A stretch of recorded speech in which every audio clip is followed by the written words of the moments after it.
I'm standing in my living room right now at exactly 6:30 p.m. on a Tuesday evening in September 2024, holding my laptop in both hands with the screen facing my parents, who are sitting on my couch looking confused and slightly annoyed that I asked them to come over urgently. My children, Emma, age 8, and Lucas, age 6, are upstairs in Emma's room supposedly doing homework, but I know they're probably playing with Legos because I can hear the sound of plastic blocks clicking together through the ceiling.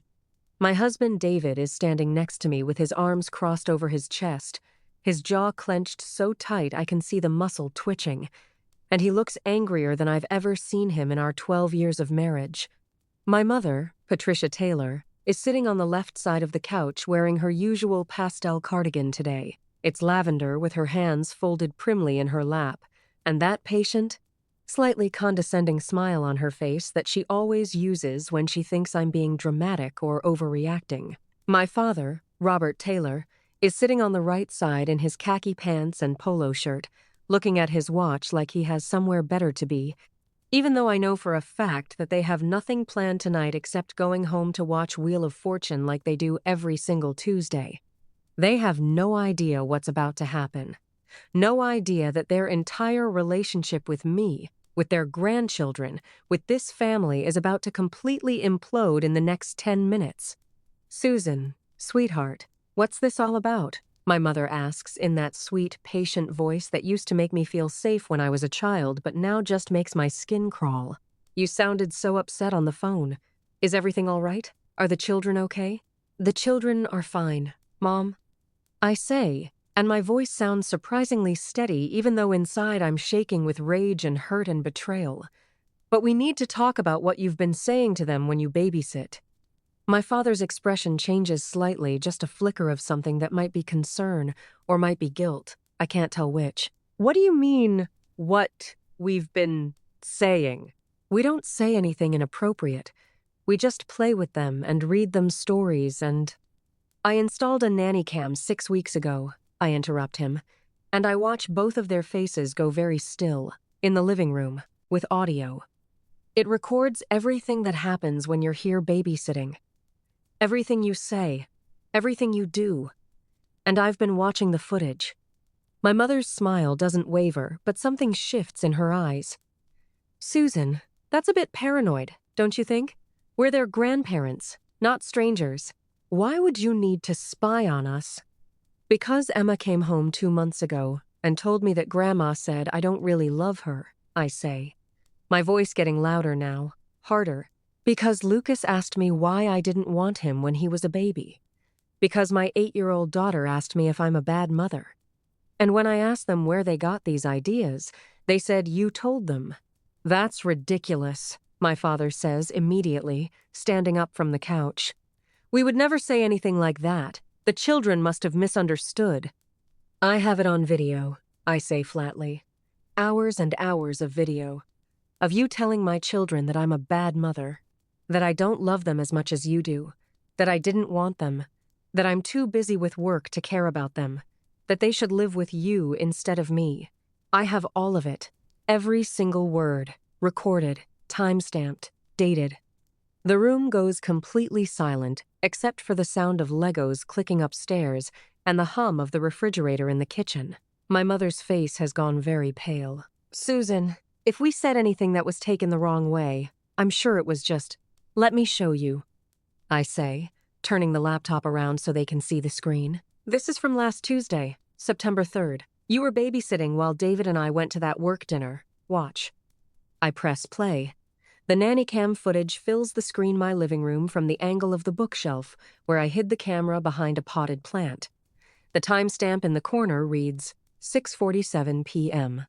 My parents are sitting on the couch with Emma and Lucas on either side of them.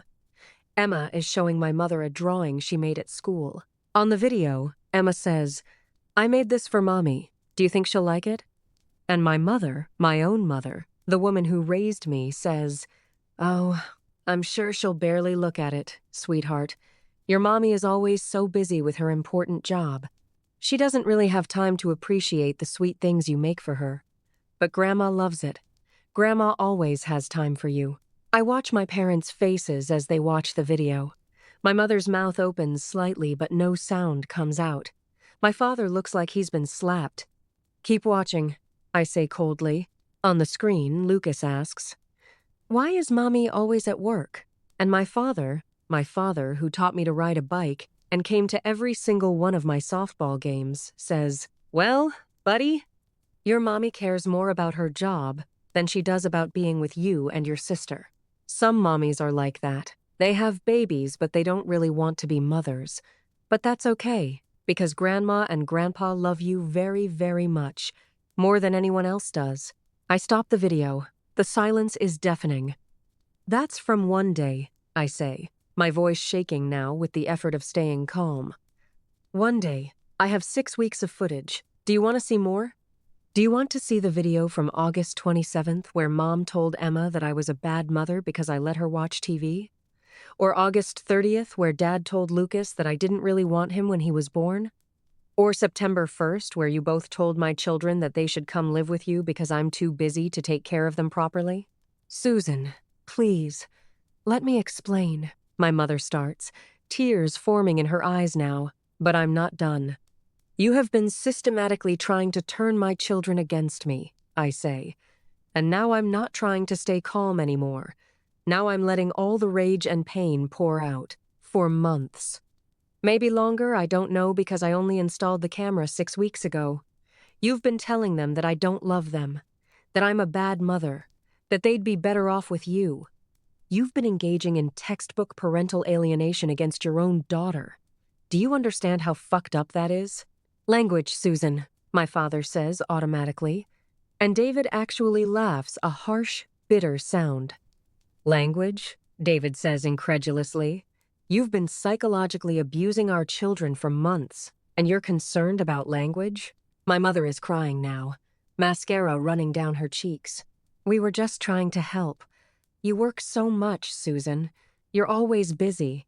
We thought the children needed to know that someone has time for them." By telling them their mother doesn't love them?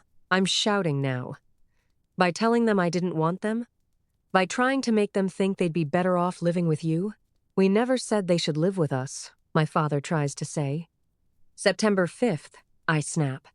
You told Lucas, and I quote, 'Maybe you and Emma should come stay with Grandma and Grandpa for a while. Maybe forever. Wouldn't that be nice? Then you'd have someone who really loves you taking care of you all the time.' September 5th. I have the video. I have transcripts. I have everything." My mother is sobbing now. "I'm sorry. I'm so sorry. We thought we were helping. You're always so stressed and busy, and we thought the children needed—" "You thought you could steal my children from me," I say, and my voice has gone very quiet now, very cold. "You thought you could turn them against me and take them for yourselves. That's what you thought." Before either of my parents can respond, there's a sound from the stairs. We all turn to see Emma standing on the bottom step, still in her school uniform, her face very pale, her eyes wide. Lucas is behind her, peeking around her shoulder. "Mommy," Emma says in a very small voice, "did Grandma and Grandpa lie to us?" And that's when everything in the room just shatters completely. But let me back up. Let me tell you how we got here. Let me tell you the whole story from the beginning, because this didn't start with nanny cams and confrontations. This started with what I thought was a normal, loving family. My name is Susan Taylor. I'm 34 years old. I'm a senior marketing director at a tech company in Seattle called Innovate Tech. I've been married to my husband David for 12 years. We met in college, fell in love over late-night study sessions and too much coffee, got married right after graduation. We have 2 children. Emma, who's 8 years old and in 3rd grade, and loves reading and drawing and anything involving horses, and Lucas, who's 6 years old and in 1st grade and is obsessed with dinosaurs and Lego and asking approximately 1 million questions per day. We live in a nice 4-bedroom house in the suburbs of Seattle with a backyard and a tire swing and a vegetable garden that I always intend to take care of but usually forget about until the tomatoes are overripe. We have a golden retriever named Bailey who is getting old and sleeps most of the day but still gets excited when the kids come home from school. We're a normal family, or at least I thought we were. My parents, Patricia and Robert Taylor, live about 20 minutes away from us in the house where I grew up. They're both retired.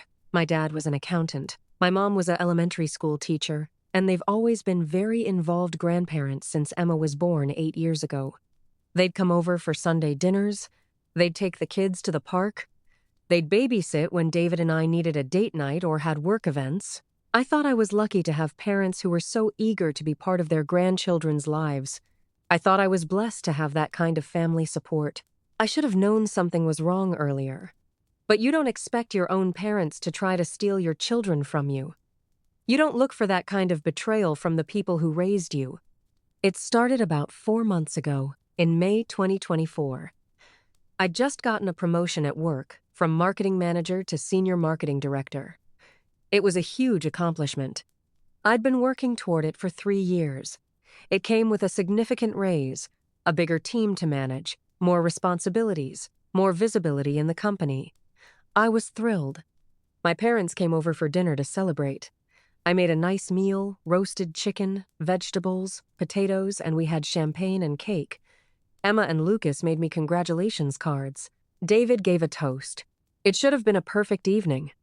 But I remember my mother's face when I told her about the promotion. She smiled and said, "Congratulations, sweetheart." But there was something in her eyes that wasn't quite right. Something that looked almost like disapproval. "It's wonderful, honey," she said. "But won't this mean even longer hours? You're already working so much. Won't this take you away from the children even more?" "I'll manage," I said, a little defensive. "It's not going to be that different from what I'm already doing. And the raise means we can finally finish the basement renovation and maybe take that trip to Disney World we've been talking about." "Money isn't everything," my father said, and there was an edge to his voice. "Children need their mother. They need quality time, not just expensive vacations." David jumped in then. "Susan is an amazing mother. The kids are happy and healthy and well-adjusted. She manages to balance everything beautifully." My mother gave him a tight smile. "Of course she does. I'm just saying that children need their mother to be present. Not just physically present, but emotionally available. And it's hard to be emotionally available when you're exhausted from working 60 hours a week." "I don't work 60 hours a week," I started to say. "It certainly seems like it," my mother interrupted gently. "You're always so stressed, always rushing, always on your phone with work emails. I just worry about Emma and Lucas. I worry they're not getting what they need. I should have paid more attention to that conversation. Should have heard the warning bells. But I was too excited about my promotion and too defensive about my parenting to really hear what she was saying underneath the words. Looking back now, that's when it started. That's when they decided I was a bad mother who didn't deserve her children. The first real sign that something was wrong came about a month later, in mid-June. David and I had a work dinner, one of those mandatory networking events with clients and executives where you have to smile and make small talk for 3 hours and pretend you're having a great time. We asked my parents to babysit. They were always happy to do it. They loved having Emma and Lucas to themselves. "Of course we'll watch them," my mother said when I called to ask. "You two go have fun. We'll take care of everything." They came over at 5:30. I'd left dinner in the fridge for them to heat up mac and cheese, which was the kids' favorite.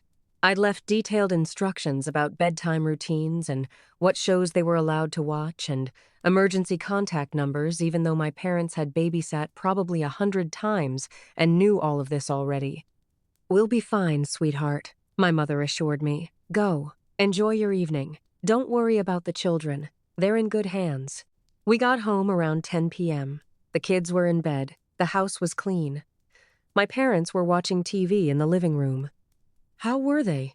I asked, hanging up my coat. "Perfect angels, as always," my father said. Emma showed me her latest drawings. Lucas built an entire city with his Legos. They had dinner, we played some games. They went to bed without any fuss. "Thank you so much for watching them," I said. "I really appreciate it." "Any time," my mother said, kissing my cheek as she got ready to leave. "You know we love spending time with our grandchildren. We'd have them over more if we could. After they left, I went upstairs to check on the kids. Lucas was sound asleep, starfished across his bed with his favorite stuffed triceratops clutched in one arm. But Emma's light was still on. She was sitting up in bed, not sleeping, just staring at the wall. "Hey, sweetie," I said softly, sitting on the edge of her bed. "What are you still doing awake? It's late." She looked at me with these big, serious eyes. "Mommy, do you love me?" My heart clenched. "Of course I love you, Emma. I love you more than anything in the entire world. Why would you even ask that?" She was quiet for a moment, picking at the edge of her blanket. "Grandma said you're always at work because you like your job more than you like being with me and Lucas." I felt like I'd been punched in the stomach. "What? Grandma said that?" "She said you work a lot because your job is more important to you than we are. She said some mommies are like that. That's why we're lucky to have her and Grandpa." I took a deep breath, trying to keep my voice calm even though I was furious. "Emma, sweetheart, that's not true. I work because that's how I take care of our family. That's how we pay for this house and your school and food and clothes and all the things we need. But I love being with you and Lucas. You two are the most important things in my life. More important than any job. Do you understand?" She nodded, but she still looked uncertain. "Grandma said you don't really have time for us, that we make you too tired." "Emma, that is absolutely not true," I said firmly. "Grandma was wrong to say that. You and Lucas make me happy, not tired. And I always have time for you. Even when I'm busy with work, you are always my priority. Always. Okay?" "Okay," she said quietly. I tucked her in and kissed her forehead and stayed with her until she fell asleep. Then I went downstairs where David was making tea in the kitchen. "My mother told Emma that I don't love her as much as my job," I said, without preamble. David looked up sharply. "What?" I repeated what Emma had told me. David's expression darkened. "That's completely inappropriate," he said. "Why would she say something like that to an 8-year-old? "I don't know," I said. But even then I had an uneasy feeling in my stomach.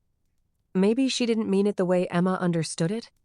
Maybe it was taken out of context? "There's no context where telling a child her mother doesn't love her is okay," David said flatly.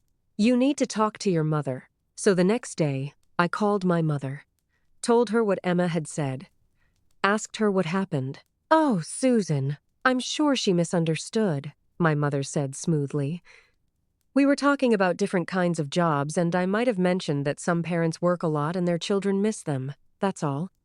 I certainly didn't mean to upset Emma. You know I would never try to turn her against you. I wanted to believe her. I wanted to think it was just a misunderstanding. So I let it go. That was my first mistake." 2 weeks later, it happened again. My parents babysat while David and I went to a movie, our first actual date in months. When we came home, Lucas ran up to me and hugged my legs. "Mommy, did you really not want me when I was a baby?" I froze. "What?" "Of course I wanted you, Lucas. I wanted you so much. Why would you think I didn't want you?" He looked up at me with his big brown eyes, the same eyes as his father. "Grandpa said you cried a lot when you were pregnant with me.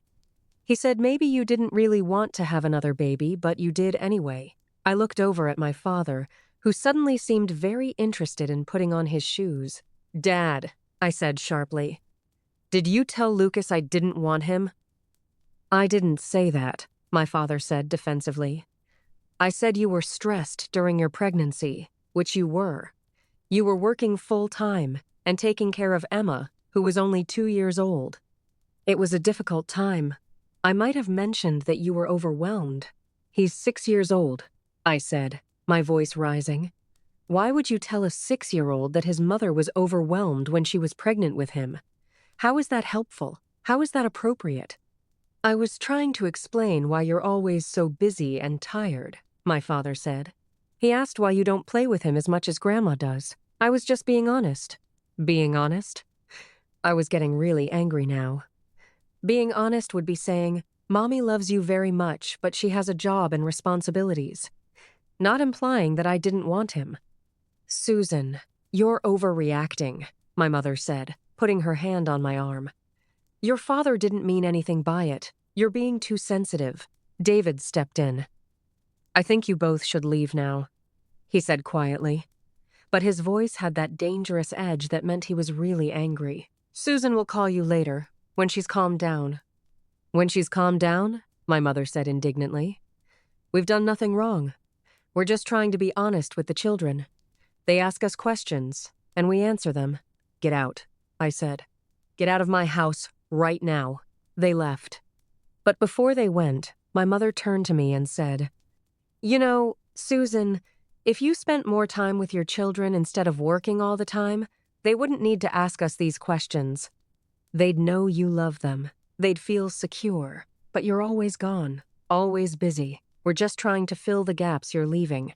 That comment hit me like a knife, because there was a tiny part of me, a part I hated, that wondered if she was right. I did work a lot. I did miss some bedtimes. I did sometimes bring work home. Was I failing my children? Was I a bad mother? That night I couldn't sleep. I lay awake thinking about every time I'd missed a school event because of a meeting. Every time I'd been too tired to play. Every time I'd been distracted by work emails during dinner. Maybe my mother was right. Maybe I wasn't enough. David found me crying in the bathroom at 2 a.m. "Susan, you are an incredible mother," he said, holding me. "Don't let them get in your head like this. Emma and Lucas are happy. They're thriving. They know you love them. Your parents are wrong." But what if they're not?" I said. "What if I'm actually screwing up my kids by working too much?" "You're not," he said firmly. "And even if you were working too much, which you're not, the solution would not be for your parents to tell the children that you don't love them. That's manipulative and cruel. That's not okay." I called my parents the next day and told them they couldn't babysit for a while, that we needed some space. My mother cried and said I was being unfair. My father said I was punishing them for being honest. But I held firm. For 2 weeks, we didn't let them watch the kids. Then my work had a mandatory weekend retreat, Saturday and Sunday. No way to get out of it. And our regular backup babysitter, a college student from down the street, was out of town visiting family. We had to ask my parents. There was no one else. "Of course we'll watch them," my mother said on the phone, and I could hear the triumph in her voice. "We're family. We're always here for you, no matter how you treat us." I almost canceled the retreat, almost called in sick, but it was a new senior director training, and missing it would have been career suicide. So we let my parents babysit. That was my second mistake. And it was about to get so much worse. When we came home on Sunday evening, Emma and Lucas seemed fine, normal. They'd had a good weekend. They showed us the park they'd gone to, the cookies they'd baked with Grandma, the movie they'd watched. Everything seemed okay. But over the next few weeks, I started noticing changes. Small things at first. Emma started saying things like, "I don't need to tell you about school because Grandma already knows everything." Lucas stopped asking me to play with him and started asking when Grandma was coming over instead. When I tucked them in at night, they'd say, "Grandma tells better stories," or "Grandpa plays better games." Every comment was like a tiny cut. I tried to laugh them off, tried to tell myself it was just normal kid stuff. Of course they loved their grandparents. That was good. That was healthy. But it felt like they were pulling away from me. And I didn't understand why.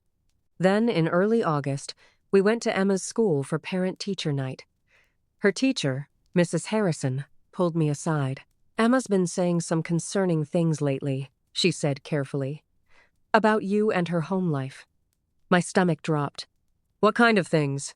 "She told me that you don't like spending time with her, that you're always working and don't care about her drawings or her schoolwork. She said her grandmother is more like a real mother than you are." I felt sick.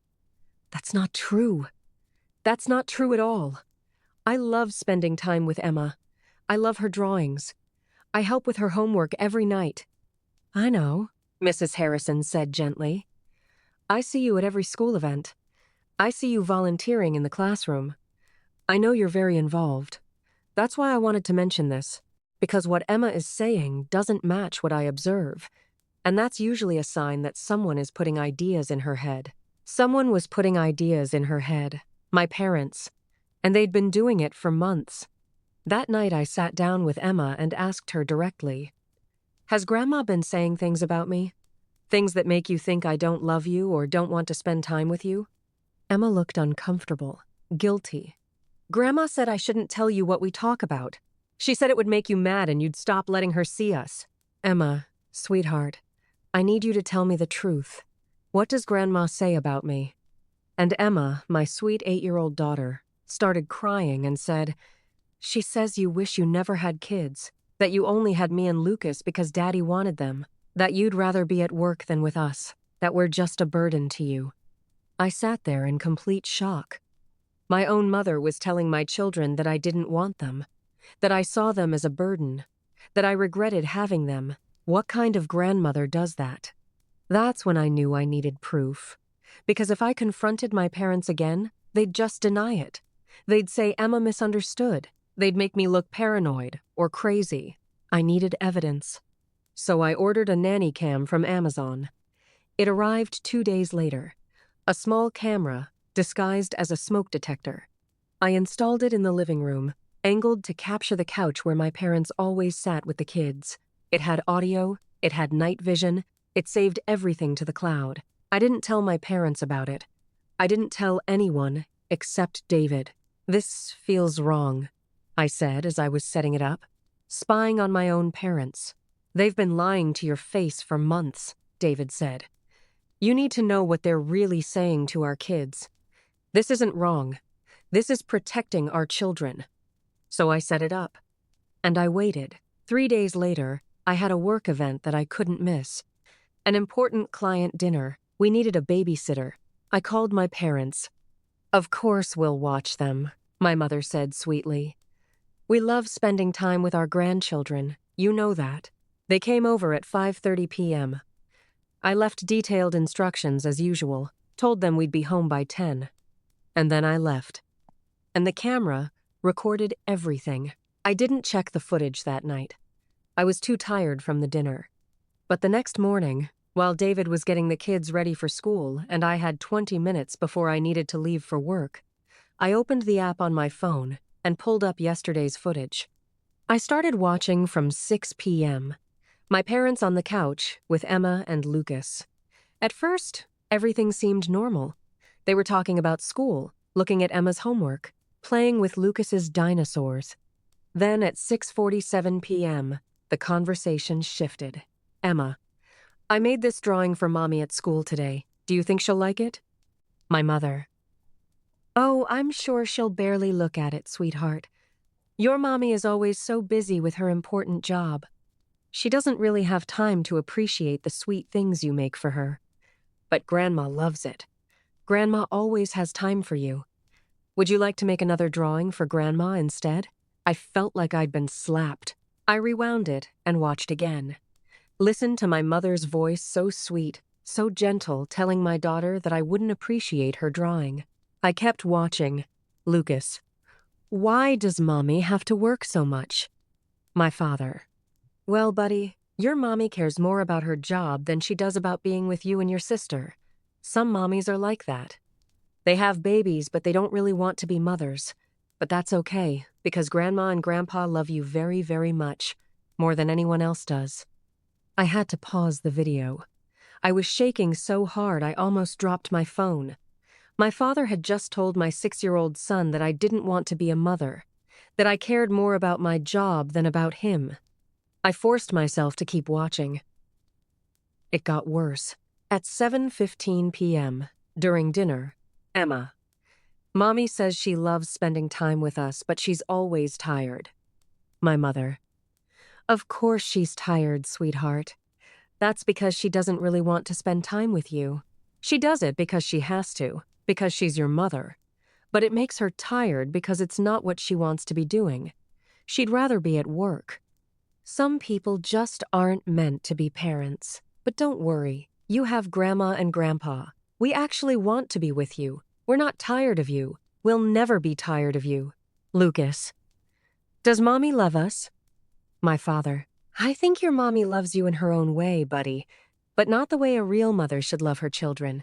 Not the way Grandma and Grandpa love you. We love you the most. We'll always be here for you, even when your mommy is too busy. I had to stop the video.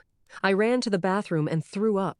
My own parents, my own mother and father, were systematically destroying my children's sense of security, telling them I didn't love them, telling them I didn't want them, planting these horrible, damaging ideas in their heads, and they'd been doing it for months, maybe longer. I sat on the bathroom floor and cried. Then I got up, washed my face, and made a decision. I was going to watch every second of footage from that night, and then I was going to watch every second of every time they babysat going forward, and I was going to document everything, every lie, every manipulation, every horrible thing they said, because I was going to need proof. I was going to need evidence, and then I was going to end this. Over the next 6 weeks, from mid-August to the end of September, I collected footage from 6 different babysitting sessions. And what I found was even worse than I'd imagined. August 20th, 7:32 p.m. My mother, reading Emma a bedtime story. You know, Emma, your mommy never really wanted to read to you when you were little. She was always too tired from work. I'm the one who read to you every night when you stayed with us. I'm the one who taught you to love books. Your mommy couldn't be bothered. This was a complete lie. I'd read to Emma every single night from the day she was born until she was old enough to read on her own. It was our special time together. August 27th, 6:15 p.m. My father, playing Legos with Lucas. Your mommy doesn't like it when you make messes with your toys. She gets mad because she has to clean up. That's why you should play with your toys at Grandma and Grandpa's house instead. We don't mind messes. We actually like playing with you. Another lie. I never got mad about toys. I'd bought Lucas those Legos. I played with them with him all the time. August 30th, 7:45 p.m. My mother during dinner. Emma, sweetheart, you know your mommy didn't really want to have another baby after you were born. She wanted to focus on her career. But your daddy wanted a son, so she had Lucas anyway. That's why she's always so stressed, because Lucas was an accident, an unwanted surprise. I had to pause the video and take several deep breaths before I could continue. Lucas wasn't an accident. He was planned, wanted, loved, from the moment I found out I was pregnant. September 1st, 6:52 p.m. My father, looking at family photos with both kids. See this picture from when you were a baby, Lucas? Your mommy looks tired, doesn't she? That's because she didn't really want a second child. She was overwhelmed. She actually told Grandma and Grandpa that having you was the hardest thing she'd ever done. Not because babies are hard, but because she didn't want to be a mother anymore. I was sobbing now as I watched. These were complete fabrications, evil lies designed specifically to hurt my children and turn them against me. September 5th, 7:20 p., the worst one. My mother, sitting on the couch with both kids snuggled up next to her. You know, my darlings, Grandma has been thinking. Maybe you and Emma should come stay with Grandpa and me for a while. Maybe for a long time, maybe forever. Wouldn't that be nice? You'd have someone who really loves you, taking care of you all the time. Someone who has time for you. Someone who wants to be with you. You wouldn't have to wait for your mommy to get home from work. You wouldn't have to feel like a burden. You could just be happy. What do you think? Would you like to live with Grandma and Grandpa? Emma. But what about Mommy and Daddy? My mother. Well, Mommy would probably be relieved, sweetheart. She'd have more time for her job. And Daddy, well, Daddy loves you, but he has to work too. You'd be much happier with us. We could pick you up from school every day. We could have dinner together every night. We could read stories and play games, and you'd never have to feel unwanted again. Doesn't that sound nice? Lucas. Can we bring our toys? My father. You can bring anything you want, buddy. This would be your home, your real home, with people who really want you. End. I stopped the video there, couldn't watch anymore. They were trying to steal my children, literally trying to convince them to leave me and move in with them. And the most terrifying thing? Emma and Lucas seemed to be considering it. In the video, they looked interested, hopeful even. My parents were actually succeeding in turning my children against me. I showed David all the footage that night after the kids were in bed. We sat in our bedroom with the door locked and watched 6 weeks of recordings. I watched his face as he saw what my parents had been doing. Watched him get angrier and angrier until he was gripping the edge of the bed so hard his knuckles were white. When the last video finished, he was silent for a long moment. Then he said, very quietly, "We're never letting them near our children again." "I want to confront them," I said. "I want them to see this. I want them to know I know what they've been doing." "Absolutely," David agreed. "But first, we're taking the kids to a child psychologist. We need to document the damage this has done. We need professional evaluation of what your parents have put them through." So that's what we did. The next day, I called a child psychologist that our pediatrician recommended. Dr. Sarah Chen explained the situation. She was able to see us that same week. We didn't tell Emma and Lucas it was therapy. Just said we were going to talk to a nice doctor about feelings. Dr. Chen spent an hour with each child separately. Then she called David and me into her office. "Your children are showing classic signs of parental alienation," she said bluntly. "Someone has been systematically undermining their attachment to their mother. They express confusion about whether their mother loves them. They've internalized messages that they're a burden. Emma, in particular, shows signs of anxiety. She's worried that if she loves you too much, her grandparents will be hurt or disappointed. Lucas has started to believe he was unwanted. This is serious psychological manipulation, and it's already causing damage." "Can it be fixed?" I asked, my voice breaking. "Yes," Dr. Chen said firmly. "But it requires immediately cutting off contact with whoever is doing this, intensive family therapy, and probably individual therapy for both children. The longer it goes on, the more damage it does. But you caught it relatively early. With treatment, your children will recover, and their bond with you will heal." She wrote everything up in a formal report. Diagnosis: parental alienation syndrome. Recommended treatment plan. Professional opinion that my parents' behavior constituted emotional abuse. I had my proof. I had the videos. I had the professional evaluation. I had everything I needed. It was time to confront my parents. Which brings us back to where we started. To me, standing in my living room with my laptop, showing my parents video evidence of what they'd been doing. To my mother crying and my father defensive. To Emma standing on the stairs asking if her grandparents had lied to her. I look at my daughter standing there, and I make a decision. "Emma, Lucas, come sit down," I say gently. "We need to have a family talk." They come down slowly and sit on the love seat across from the couch where my parents are. Both of my children look scared and confused. "Your grandparents have been saying some things to you that aren't true." I start carefully. "Things about me, about whether I love you, about whether I wanted you. And I need to make sure you understand the truth." "Susan, don't do this," my mother tries to interrupt. "Be quiet," David says sharply. "You've said enough. More than enough. It's Susan's turn to talk now." I kneel down in front of Emma and Lucas, so I'm at their eye level. "Emma, Lucas, I want you both to listen to me very carefully. I love you both more than anything in the entire world. You are not a burden. You were not accidents. I wanted both of you desperately. When I found out I was pregnant with each of you, I was so happy I cried. When you were born, holding you for the first time was the best moment of my life. Both of you." Emma's eyes are filling with tears.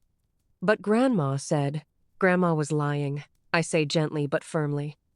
"Grandma has been lying to you for months. And I have proof." I turn the laptop toward them. "I'm going to show you something. It's a video from last Tuesday when you were with Grandma and Grandpa. I want you to watch it and listen carefully to what they say. Okay?" I play the video from September 5th, the one where my mother suggests they come live with her. where she tells them I'd be relieved if they left, where she says they're unwanted. I watch my children's faces as they watch them realize that what they thought was private conversation was being recorded. Watch them process what they're hearing. When it's over, Emma looks at my mother with these huge, betrayed eyes. "You said Mommy would be happy if we left?" My mother is crying hard now. "No, sweetie, that's not what I meant." "It's exactly what you meant," I say coldly. "And it's not true. If you left, I would be heartbroken, devastated. You two are my whole world, my whole life." Lucas looks confused. "But you said Mommy didn't want me when I was a baby." "That was a lie," I tell him. "The truth is that when I was pregnant with you, I was so excited I bought baby clothes before you were even born. I painted your nursery myself. I read books to you every night before you were born because I wanted you to hear my voice. I wanted you so, so much. And I still want you every single day I wake up. Grateful that I get to be your mother." "But you're always tired," Emma says uncertainly. "Grandma said, I'm tired sometimes because I work hard to take care of our family," I explain. "But that doesn't mean I don't love spending time with you. I love it. Being with you and Lucas makes me happy, not tired." Grandma was wrong to say that. David speaks up. "Your mom works hard because she loves you and wants to provide for you. But she also makes time for you every single day. She reads to you at night. She helps with homework. She plays with you. She comes to every school event. She's an amazing mother. And Grandma and Grandpa were wrong to tell you otherwise." My mother tries one more time. "We were just trying to make sure the children felt loved. By telling them their mother doesn't love them?" I stand up, my voice getting louder. "By trying to convince them to leave their home and come live with you? By systematically destroying their sense of security and their attachment to me? That's not love. That's manipulation. That's abuse." I turn to my children. "Emma, Lucas, I need to tell you something important. You're not going to see Grandma and Grandpa for a while. Maybe for a long time. Maybe forever." "Susan," my father starts. "Get out of my house," I say, not looking at him, keeping my eyes on my kids. "Right now, get out and don't come back." "You can't keep us from our grandchildren," my mother sobs. "We have rights." "Actually, you don't," David says, and there's steel in his voice. "We have a professional psychological evaluation that documents the damage you've done. We have hours of video evidence of parental alienation. If you try to fight us on this, we'll get a restraining order. And we'll make sure everyone knows what you did. Your church, your friends, everyone." "Susan, please," my mother begs. "We're family. You can't do this." I finally look at her. "You tried to steal my children from me. You told them I didn't love them. You damaged them psychologically. I can absolutely do this, and I am. Please," my father says, "let us explain. Let us apologize. We can fix this." "You can't fix this," I say flatly. "The damage is done, and even if it could be fixed, I would never, ever trust you with my children again. Never. Get out. Now." They leave. My mother is crying so hard she can barely walk. My father looks like he's aged 10 years in 10 minutes. I don't care. After they're gone, I sit on the couch with Emma on one side and Lucas on the other. David sits in the chair across from us. "I know this is confusing and scary," I tell them. "And we're going to talk to a special doctor, a feelings doctor, who's going to help us all feel better. But I need you both to know something. No matter what Grandma and Grandpa said, it wasn't true. I love you. Daddy loves you. You are wanted. You are not a burden. You are the best thing that ever happened to us. Do you understand?" Emma nods, tears streaming down her face. "I'm sorry, Mommy. I didn't know they were lying. I thought maybe it was true.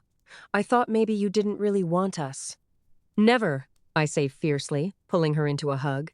"Never ever. I will always want you, both of you, always." Lucas climbs into my lap. "I love you, Mommy. I love you too, buddy. So much. We sit there together, the four of us, and slowly start to rebuild what my parents tried to destroy. That was 2 months ago. It's November now. We're still in therapy, family therapy twice a week, plus individual sessions for Emma and Lucas. Doctor, Chen says they're making excellent progress. The anxiety is decreasing. The confusion about whether I love them is fading. They're starting to feel secure again. My parents have tried to contact us multiple times. Letters, emails, phone calls, text messages. They apologize.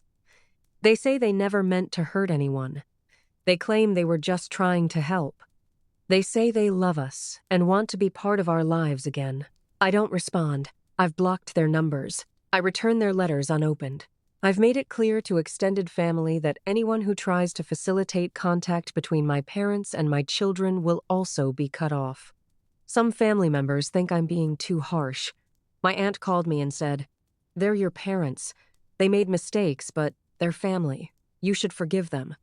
I told her what they did, showed her the videos. She went very quiet.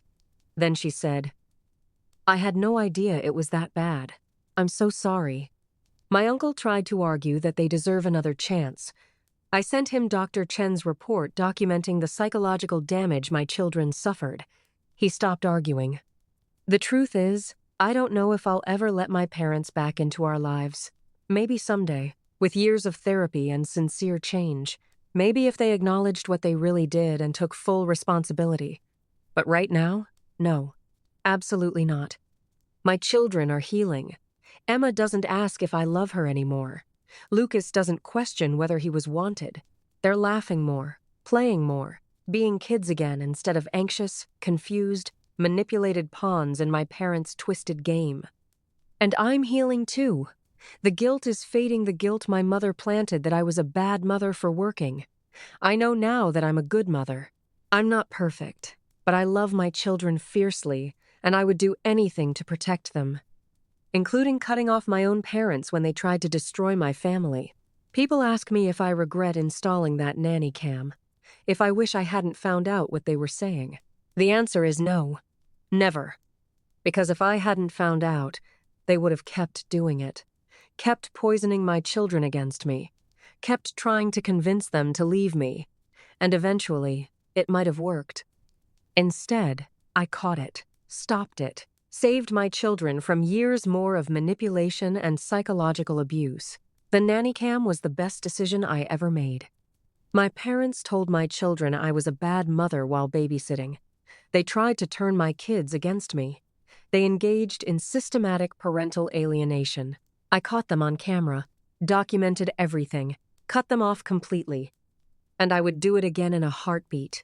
Because nothing, not my parents, not guilt, not family pressure, nothing is more important than protecting my children.